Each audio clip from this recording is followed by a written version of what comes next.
Likewise, whoever of you does not forsake all that he has cannot be my disciple. So Marisol, man, it's a radical gospel, but it's a radical surrender of your life to the Lord. Because he says not only to deny yourself and take up your cross, but also you have to forsake all those things in the world that you thought were important to you. Forsake everything, even if it means forsaking your own family to follow him. And be careful with that. That as he's doing it, you know he's doing it for the emphasis of you need to love the Lord over all things. Even your own wife, even your own husband, even your own mother or father. And that is the calling of the gospel. To love the Lord your God with all your heart, all your soul, all your mind, and all your strength. But he teaches us something else. He says, if you're going to build a building, you better count the cost first. And there's a cost to following Jesus Christ as your Lord and Savior. This is not a picnic. This is a radical surrender of your life to follow him all the days of your life.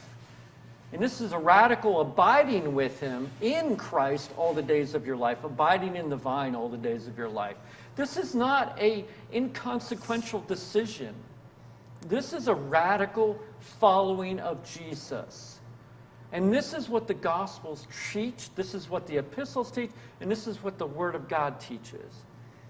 Yeah. So you have to be completely devoted to God, not only yourself, but your abilities, your interest, everything must be devoted to Christ. Everything has to become Christ-centered.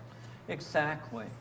And we're going to see that it isn't how you start the race, because even if you are a prodigal son, or even like myself, even if you fell away from the Lord, it's not how you start the race, it's how you finish the race.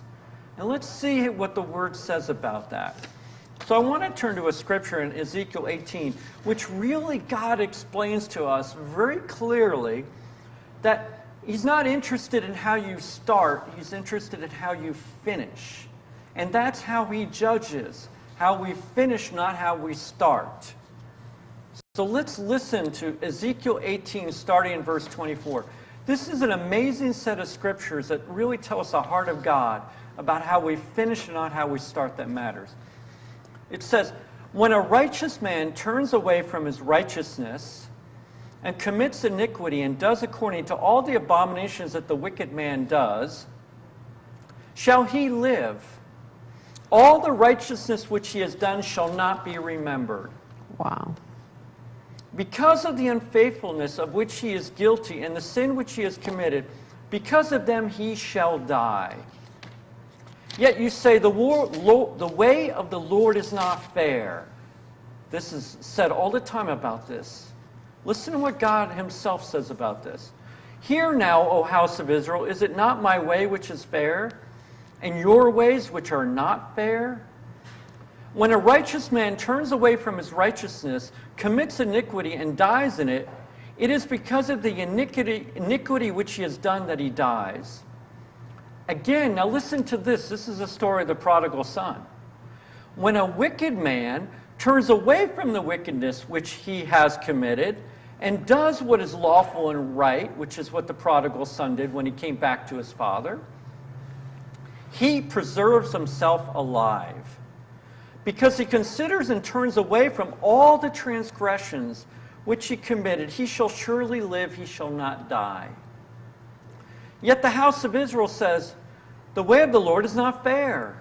O house of Israel, is it not my ways which are fair, and your ways which are not fair? Therefore I will judge you, O house of Israel, everyone according to his ways, says the Lord. Listen to this. This is even what John and Jesus himself preached.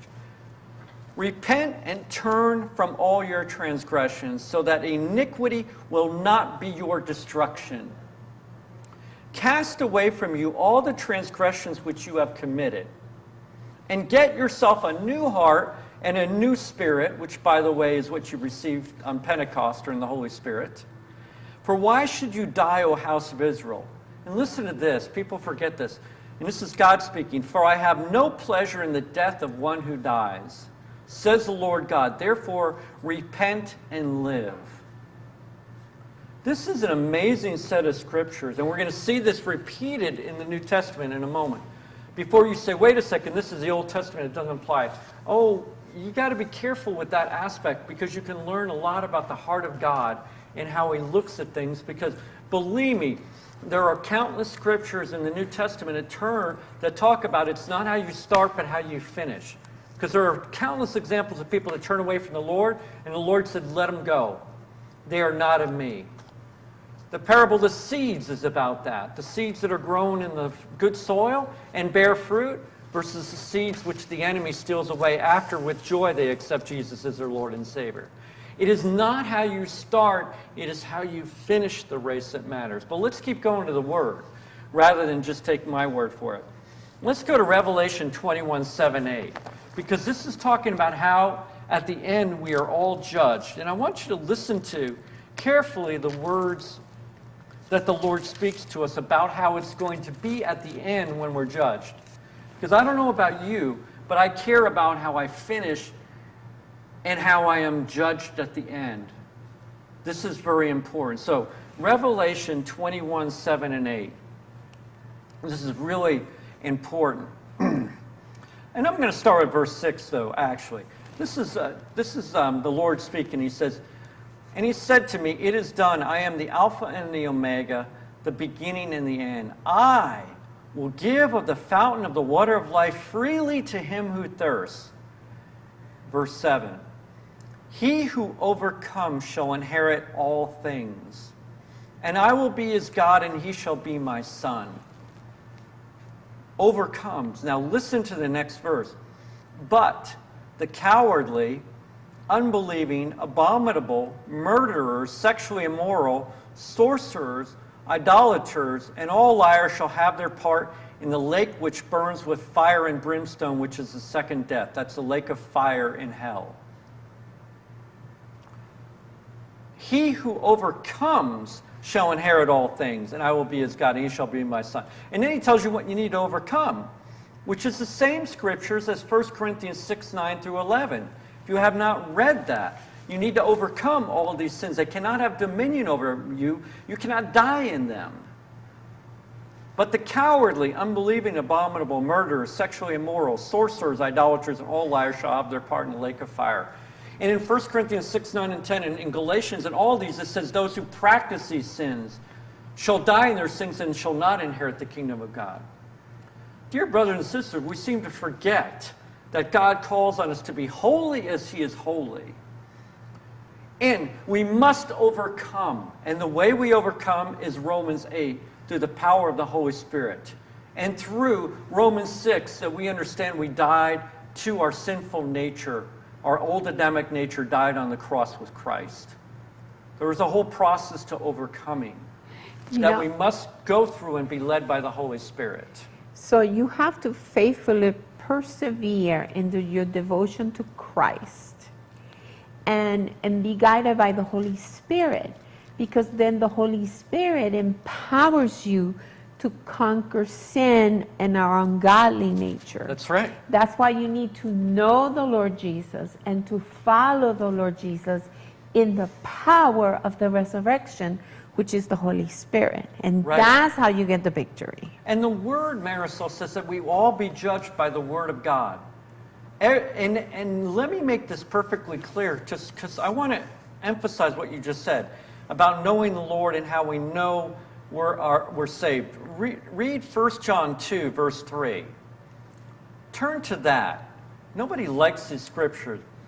Everyone likes today to just tickle people's ears and say, oh, once saved, always saved, and oh, you're saved, and then you don't worry about your sins. Grace covers them. The blood covers them. Don't worry about it. You can continue in your sin. It doesn't matter if it's fornication or homosexuality. It matters not. Just whatever. Continue in it. That has never been what the Word of God says. And the Word of God makes it very clear. You will be judged by the Word of God. So listen to this. 1 John 2:3. Now by this we know that we know Him. This is Christ. If we keep His commandments. He who says, I know Him, and does not keep His commandments is a liar, and the truth is not in him. But whoever keeps God's word, truly the love of God is what? Perfected in him. By this we know that we are in Christ. Oh, santo. Wow. So powerful, so succinct, and such a great truth. And do you hear that? If we abide in him and abide in his word, and his word abides in us, he will perfect us, he will sanctify us. This is the beauty of it. He is our sanctifier, but he calls on us to abide in him, abide in his word, be filled with the Holy Spirit, and let the sanctification perfect us to be like Jesus Christ, so that we will all be overcomers. Not one that does not overcome. You know, the Word of God says that the Word of God is a lamp unto our feet. So when we read the Word, the Holy Spirit uses the Word to convict us and to help us to repent. Oh, that's exactly right. And it shows us those areas in our life that we need help so we can surrender them to the Lord, and then he takes us to the next level. Right. And to spiritual promotions and to be more like Christ every day. Amen. And Marisol, there's no one other than Jesus himself who talked about finishing the race. Even on the cross, he said, "It is finished." He made a point, and he said, "I have finished what you have given me, Father. I have obeyed what you commanded me to do," right before he went to the cross. And then on the cross, he said, "It's finished." But listen to the words of Paul. I want to end with these. Acts 20:24, because no one talked about how important it was to finish the race more than Jesus and Paul. Listen to this. He says in verse 24 of Acts 20, "But none of these things moves me, nor do I count my life dear to myself."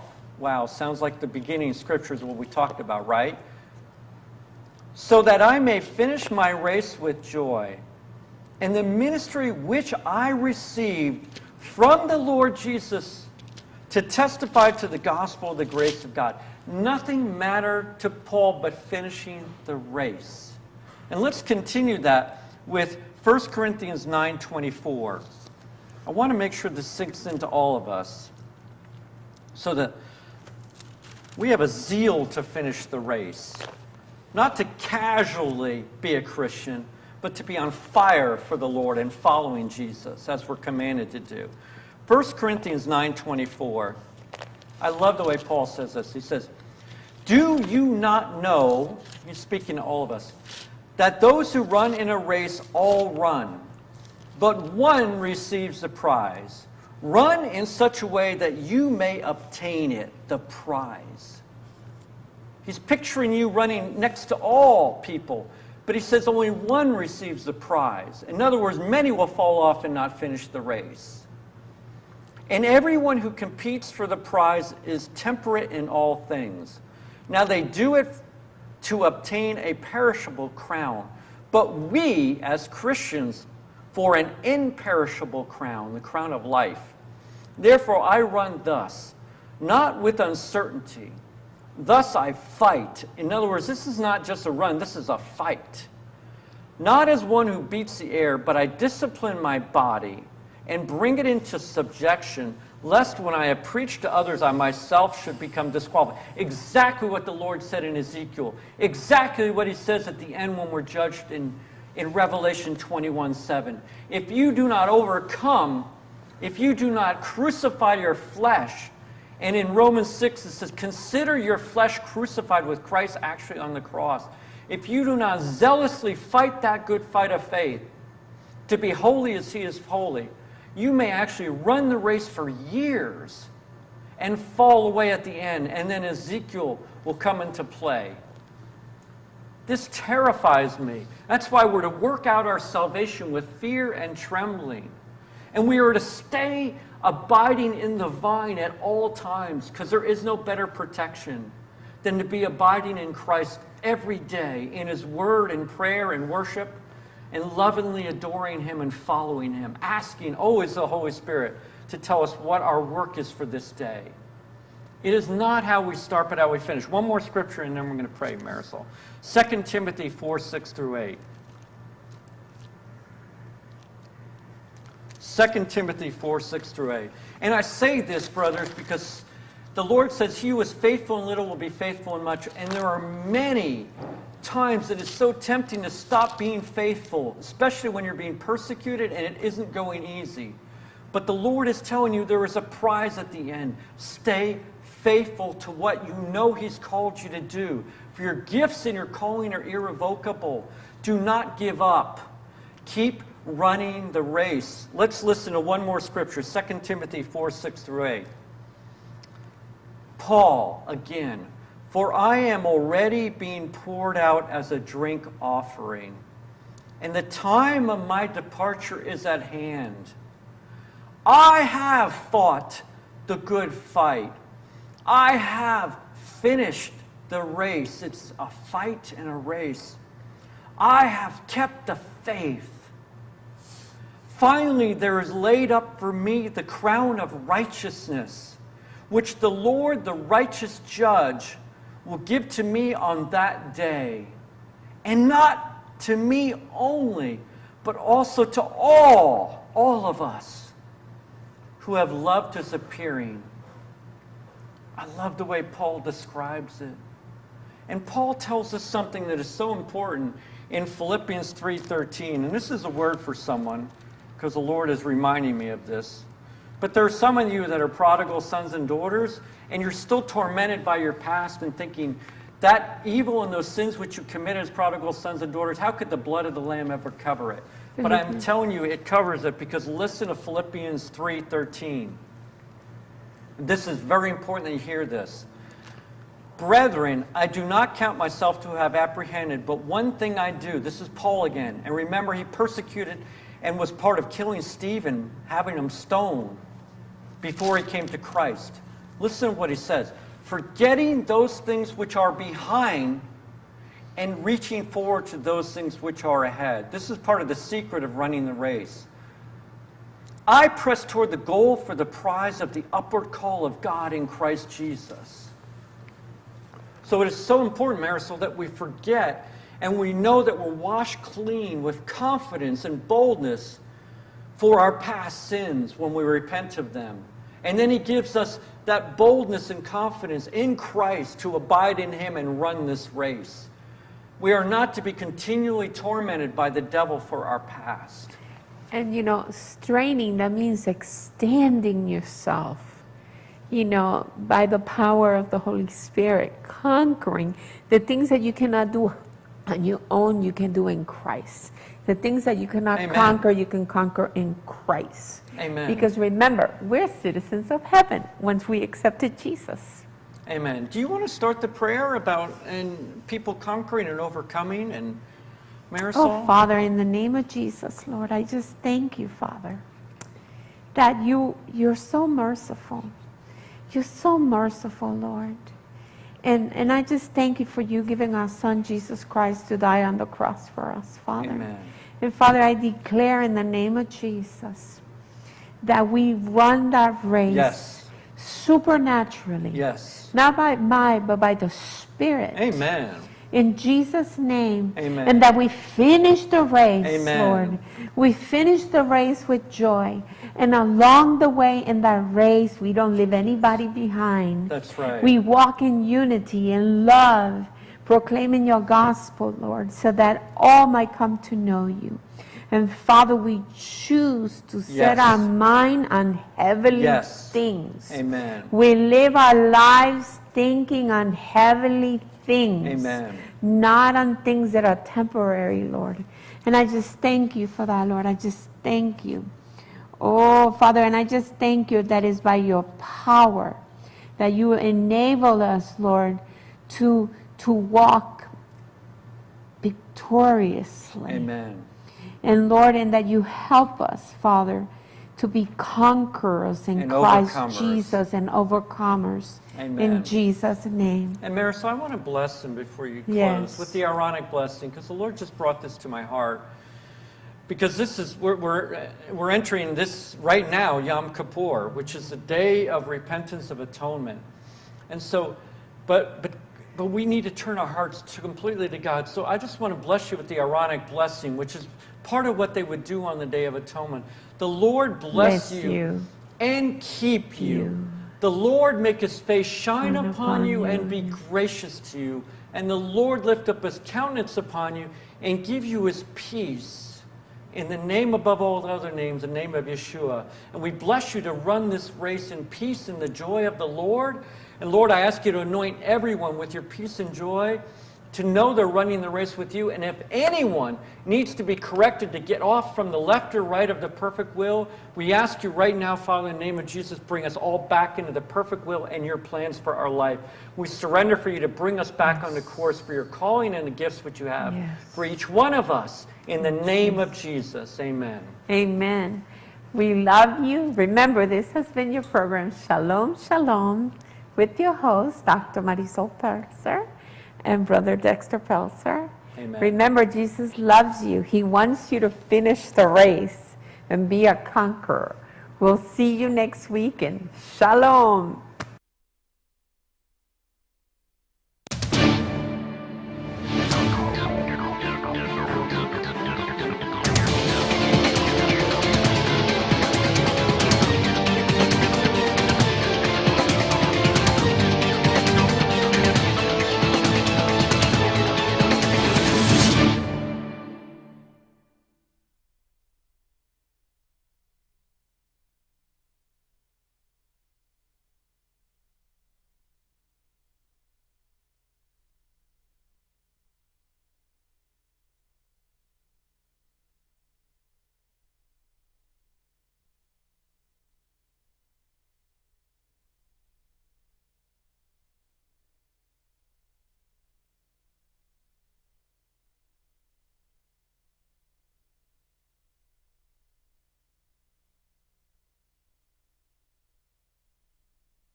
Test the mic.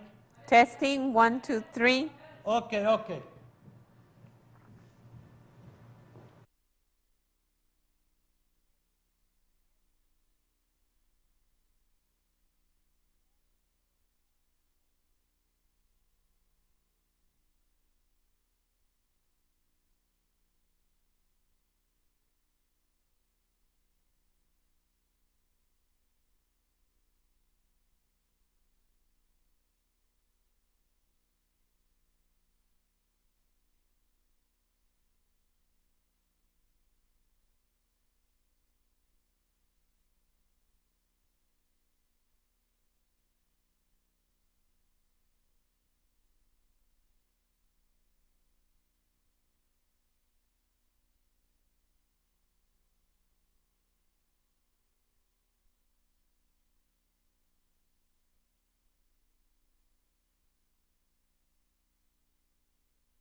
Bendiciones y bienvenidas y bienvenidos a su programa Levantando Déboras con su anfitriona, la doctora Marisol Pelzer. Amén. Dios le bendiga, hermanos y hermanas. Hoy en día voy a estar hablando sobre cómo dar a luz al ministerio que Dios tiene para usted. Amén. Dios tiene un ministerio para usted y para mí. Todos tenemos una esfera de influencia.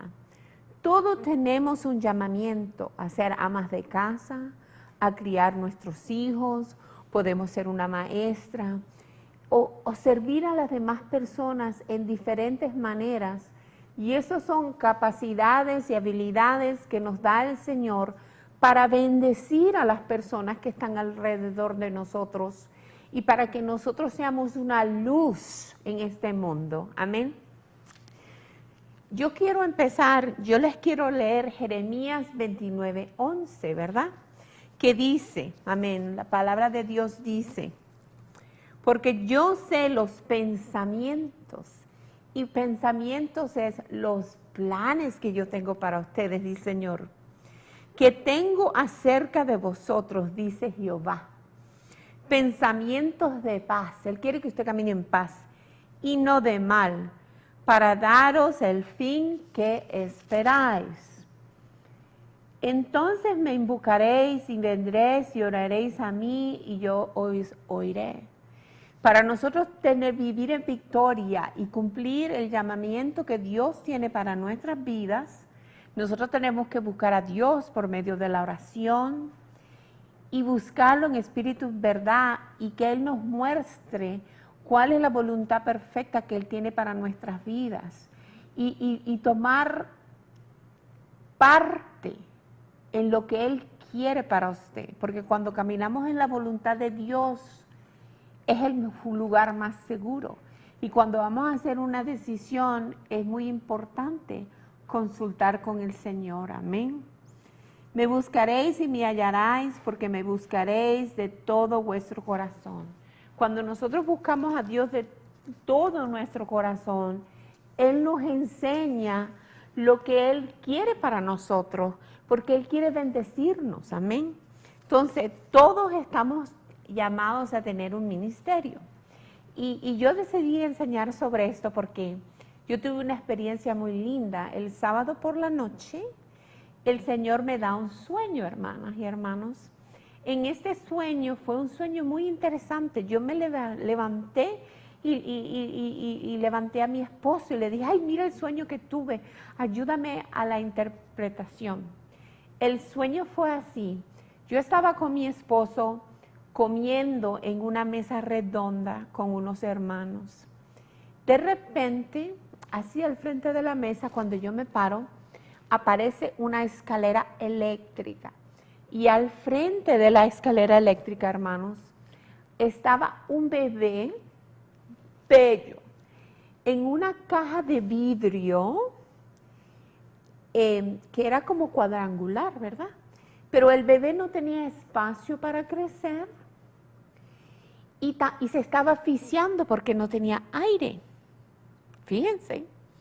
Entonces viene mi esposo, le quita la tapa a la caja de vidrio que me da el bebé a mí y yo me monto en la escalera eléctrica con mi esposo y subo con la escalera eléctrica hacia arriba y voy hasta el cielo. Amén, eso fue tremendo. Fíjense, todos tenemos un ministerio, ¿verdad? Y ese ministerio nosotros tenemos que cuidarlos. Nosotros tenemos que darle espacio para que crezca y que ese bebé reciba la respiración, la unción del Espíritu Santo, ¿verdad? Y eso lo hacemos cuando nosotros miramos hacia el cielo, porque en la escalera yo iba hacia el cielo. Amén. Entonces, hermana Marisol, ¿cómo, si yo tengo un ministerio, cómo mi ministerio crece? ¿Cómo puedo yo servir al Señor en amor en ese ministerio? Muy fácil, hermana. Buscando de Dios, llenándose del amor de Dios, del conocimiento de la palabra, porque entonces no es usted por sus propios esfuerzos haciendo lo que Dios le manda que usted haga, sino usted lo hace por medio del Espíritu Santo. Y eso es lo que significa la escalera eléctrica, porque yo no tuve que subir la escalera por mis propios esfuerzos. La escalera hizo así y yo subí para el cielo, porque el ministerio que el Señor le da a usted no se vuelve trabajoso. Usted lo hace con gozo, con felicidad, porque usted quiere servirle a Dios. Y acuérdense que los ministerios no son en isolación, funcionan dentro de la iglesia. Amén. Y cuando el Señor le da un ministerio a una persona, es como que si le da un bebé. Cuando nace un bebé, ¿verdad? Ese bebé hay que darle cariño, hay que darle amor, hay que cuidarlo, cambiarle los pañales. Amén. Darle la comida, el tetero. Y usted tiene que ser fiel al ministerio que Dios le ha dado.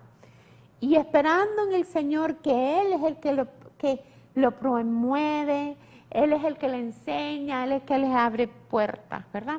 Pero lo importante es que usted sea fiel a lo que Dios le ha llamado, que le sirva en obediencia.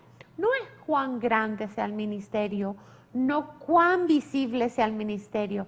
Lo importante aquí es que ese ministerio, el Señor lo ha llamado a usted y que usted sea fiel y le sirva al Señor en ese ministerio.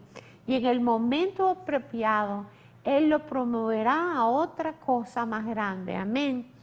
Acuérdense que los ministerios tienen que ser protegidos, cuidados, guiados. ¿Y quién guía un ministerio? El Espíritu Santo. ¿Y cómo lo cuida? Comportando según los preceptos y los mandamientos que están en la palabra de Dios. Dios es el creador de los ministerios, no los hombres. Amén.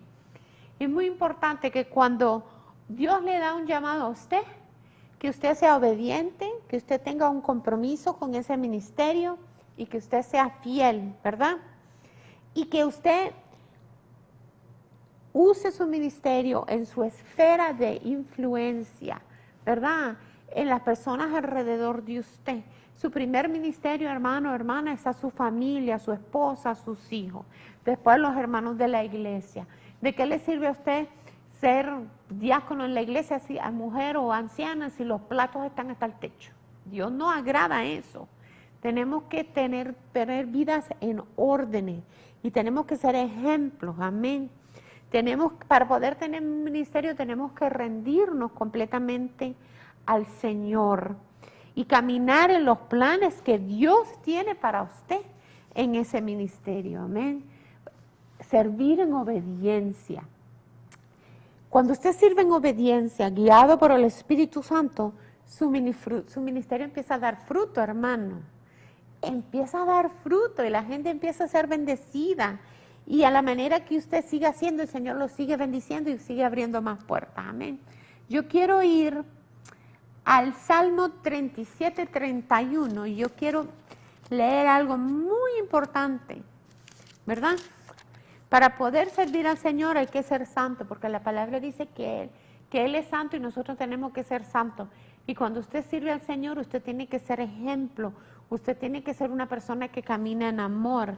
Y usted solamente puede hacer eso si tiene la palabra de Dios en usted. Mire lo que dice. Salmo 37, empezando el 30 al 31. La boca del justo habla sabiduría. Amén. Cuando usted tiene un ministerio, usted tiene que ser sabio, tiene que buscar la sabiduría y el discernimiento y el conocimiento de Dios. Y su lengua habla justicia. Amén. La ley de su Dios está en su corazón, por tanto sus pies no se resbalan. Pero fíjese, camina en sabiduría y habla con justicia, porque la palabra de Dios, la ley, que es la palabra de Dios, está en su corazón. Y la palabra de Dios llega de su mente a su corazón cuando usted medita en ella.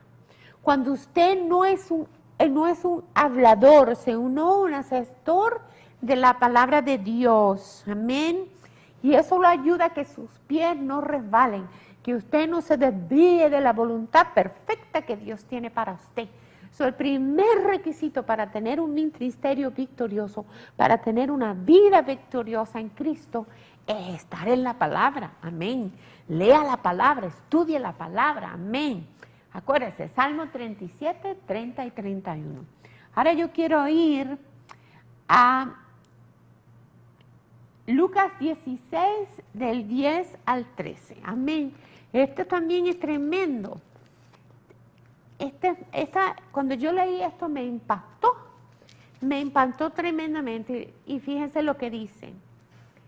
Tenemos que ser fieles, hermanos, en nuestro trabajo, en lo que Dios nos ha llamado. Si Dios lo ha llamado que usted limpie la iglesia, sea fiel. Si Dios lo ha llamado que usted sea líder de los cánticos, sea fiel. Amén, porque cuando usted es fiel, el Señor lo bendice y le da promoción espiritual. Salmo 16, Lucas 16, perdón, el 16, del 10 al 13, dice: el que es fiel en lo muy poco, también es en lo más es fiel. Si usted es fiel en lo poquito, en lo más grande también va a ser fiel. Si es fiel cuando el culto de la casa tiene una persona, cuando tenga 20 va a ser fiel. Amén. Dice, el que es fiel en lo muy poco también es lo más es fiel. Y el que en lo muy poco es injusto, también en lo más es injusto. Pues si en las riquezas injustas no fuiste fieles, ¿quién os confiará lo verdadero? Y si en lo ajeno no fuiste fieles, ¿quién os dará lo que es vuestro? Ningún siervo puede servir a dos señores, porque aborrecerá al uno y amará al otro, estimará al uno y menospreciará al otro. No puede servir a Dios y a las riquezas. ¿Okay? Las riquezas no son malas. ¿Okay? El amor a las riquezas es la que son malas. Entonces esto nos enseña, hermanos, que nosotros tenemos que ser fieles, que debemos ser buenos administradores de lo que Dios nos da, de nuestro dinero, de nuestro tiempo, de nuestros talentos, de nuestros dones espirituales, porque le vamos a dar cuenta al Señor. Porque fíjese, en Romanos 11:29 nos dice que los dones espirituales son irrevocables. Entonces, si usted tiene todos estos dones tan lindos y no los usa, le va a tener que dar cuenta al Señor. Vamos a ir a Romanos 11:29. Amén. Dice, porque irrevocables son los dones y el llamamiento de Dios. Si Dios le da un llamamiento y le da un ministerio, usted tiene que usar esos dones sabiamente en ese llamamiento y en ese ministerio que Dios le ha dado a usted. Porque los dones son irrevocables, hermanos. Y después usted le va a dar cuenta al Señor de lo que usted hizo con esos dones. Y no lo dice la hermanita Marisol, lo dice la palabra de Dios en la parábola de los talentos. Vamos a ir a Mateo 25, del 14 al 30, ¿verdad? Porque lo que yo digo es inconsecuente, pero lo que dice el Señor, eso es lo que vale. Amén. Mateo 25, 14 al 30. Se los voy a leer, ¿verdad? Amén. Qué lindo es el Señor. Porque el reino de los cielos es como un hombre que yendo lejos llamó a sus siervos y le entregó sus bienes. ¿Okay? Le entregó su ministerio, porque el Señor es que llama a los ministerios, a los dones, ¿verdad? A uno dio 5 talentos y a otros 2 y a otro 1, a cada uno conforme a su capacidad. Y luego se fue lejos. El Señor reparte. El que había recibido 5 talentos fue y negoció con ellos y ganó otros 5 más talentos. Amén. Pero el que había recibido 1 fue y cavó en la tierra y escondió el dinero de su señor. Después de mucho tiempo vino el señor de aquellos siervos y arregló cuentas con ellos, ¿verdad? Y llegando al que había recibido 5 talentos, trajo otros 5 talentos, diciendo, Señor, 5 talentos me entregaste, aquí tienes, he ganado otros 5 talentos sobre ellos. ¡Wow! Qué lindo que el Señor le dé talento y usted gane 5 más para el reino. Amén. Y el Señor le dijo, bien, buen siervo y fiel, sobre poco has sido fiel, sobre mucho te pondré, entra en el gozo de tu Señor. Hermanos, si el Señor lo pone en un ministerio pequeño y usted es fiel, con el tiempo el Señor lo bendecirá y hará ese ministerio prosperar según la voluntad de Dios. Llegando también el que había recibido 2 talentos, dijo, Señor, 2 talentos me entregaste, aquí tienes, he ganado otros 2 talentos sobre ellos. Su Señor le dijo, bien, buen siervo y fiel, sobre poco has sido fiel, sobre mucho te pondré, entra en el gozo del Señor. Pero mira lo que pasó con el que escondió el talento. Pero llegado también el que había recibido 1 talento, dijo, Señor, te conocía que eras hombre duro, que ciegas donde no sembraste y recoges donde no esparciste, por lo cual tuve miedo. En el reino usted no tiene que tener miedo, usted tiene que usar sus talentos para Cristo. Y fui y escondí tu talento en la tierra. Aquí tienes lo que es tuyo. Wow. Respondiendo su señor le dijo, siervo malo y negligente, ¿sabías que ciego donde no sembré y que recojo donde no esparcí? Por tanto, debías haber dado mi dinero a los banqueros y al venir yo hubiese recibido lo que es mío con los intereses. Ay, mire lo que pasa. Quitarle pues el talento y darlo al que tiene 10 talentos. Porque al que tiene le será dado y tendrá más. Y al que no tiene, aún lo que tiene le será quitado. Y al siervo inútil echarle en las tinieblas de afuera. Allí será el lloro y el crujir de dientes. Ay, hermano. Fíjese, a los que tienen miedo y no caminan en lo que Dios tiene para ellos, usando sus talentos, eso no le agrada al Señor. Al contrario, le quita todo lo que usted lo tiene y se lo da a otra demás persona. Las personas que usan los talentos que Dios les da y no tienen miedo y toman espacio en el nombre de Jesús y caminan en fe, Y en victoria Dios le queda cada día más y la iglesia crece más y le da más dones y más palabras y más bendiciones. Eso para poder bendecir a los demás. Hermanos, porque en el reino los talentos y los dones espirituales son para bendecir a los demás. ¿Para qué? Para llegar a las personas a Cristo, para sanar a los enfermos, para librar a los captivos. Es para servir a los demás. Y si usted no puede servir a los demás porque esconde los dones, Dios se lo quita a usted y se lo da a otra persona. Pero si usted usa los dones que Dios le da, entonces le da más y más. Porque dice, este es un siervo fiel. En él puedo confiar muchas cosas. Puedo confiar en él finanzas. Puedo confiar en él el don de profecía. Puedo confiar en él el don de sanidad o el don de fe. Y entonces Dios expande y expande y expande y bendice. Y eso es lo que nosotros queremos. Que Dios expanda, que Dios bendiga. Y que ese ministerio que Él nos ha dado, nosotros seamos fiel en Él. Amén. Fiel en Él y podamos producir fruto para el reino. Mire, yo le voy a contar una cosa. Yo tengo este programa de español y el Señor me da este sueño sobre extender el ministerio, ¿verdad? Y yo le digo, ay, Señor, qué lindo. Y yo he sido fiel. Y el Señor cada vez me da más y me bendice más para yo poder bendecir más a las personas. Yo le digo, Señor, tú sabes que yo no puedo sanar a nadie, pero tu Espíritu Santo sana. Y cuando yo tomo esa autoridad y le pido al Señor, el Señor me usa y personas se sanan, el Señor liberta, el Señor guía, el Señor ayuda. Amén. Porque no es usted ni yo, es cuando nosotros somos obedientes y fieles, Dios confirma la palabra con señales y milagros.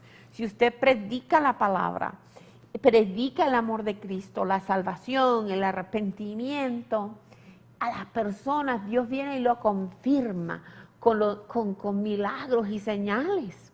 Entonces, eso puede ser tan lindo. No importa cuál sea su ministerio. Camine en la autoridad que tiene en Cristo. Caminen en fidelidad. Caminen en obediencia. Y usted verá lo que Dios hace para usted. Dios es fiel. Dios es fiel. Mire, Él siempre suple lo que usted necesita para usted cumplir su ministerio. La visión siempre viene con provisión. Si Dios quiere que usted tenga un programa de televisión, le da la provisión para que lo tenga.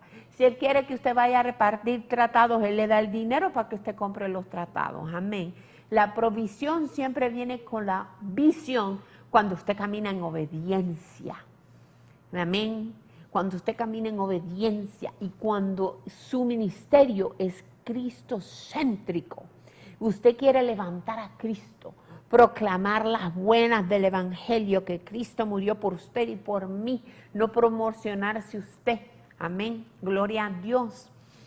Él siempre sufre lo que usted necesita para cumplir el llamado a que Él lo ha llamado. Hermano, acuérdense que Dios es bueno, Dios es bueno. Y mire, yo le quiero volver a leer Jeremías 29:11 que dice, yo sé los planes que tengo para ti, los pensamientos que tengo para ti, planes para prosperarte y para no hacerte daño, planes para que tengas una esperanza y un futuro. Y a ti que no conoces a Cristo, te quiero decir que tu esperanza y tu futuro está en Cristo Jesús. Todo lo que tienes que hacer es aceptarlo como tu Salvador. Amén. Ahora vamos a orar. Señor, te damos gracias, Señor, por todas las bendiciones, Señor, por todo lo que tú haces, mi Señor, lindo y bueno. Señor, yo te pido en el nombre de Jesús, si alguna persona no conoce a Cristo, Señor, que ellos oren conmigo. Yo acepto a Cristo, lo invito a que entre en mi corazón, lo proclamo como el Señor de mi vida, como mi Señor, y me arrepiento de mis pecados en el nombre de Jesús. Y hermanos, si usted tiene un ministerio, yo declaro en el nombre de Jesús o hermana, que usted camina en obediencia y en fidelidad, y que sus pasos son guiados por el Espíritu Santo, y que usted es obediente al llamado y que camina en la voluntad perfecta de Dios, y que Dios prospera su ministerio y que ese ministerio da frutos en el nombre de Jesús, un ministerio impregnado con el amor y la unción del Espíritu Santo en el nombre de Jesús. Amén. Mire, antes de irme, lo quiero invitar que guarden la fecha noviembre 7. Voy a estar en el Valle de San Fernando, voy a tener una conferencia de damas que se llama Alcanzando la Meta. Yo les tendré la información la semana que viene, la dirección y la iglesia.